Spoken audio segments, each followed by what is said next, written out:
हे मिक्स केल्यामुळं त्याला एक जीव होईल.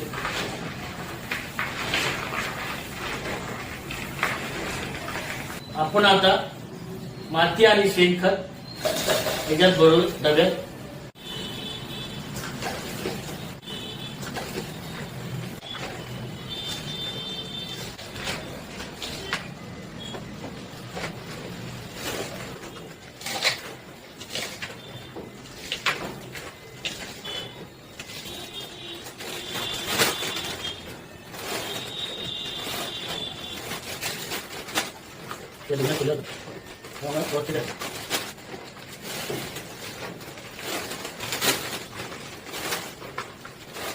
मी 6 भरण्या आणि 4 पिशव्या घेतल्या आहेत. त्यात माती भरलेली आहे. आता त्यात मी बिया टाकत आहे.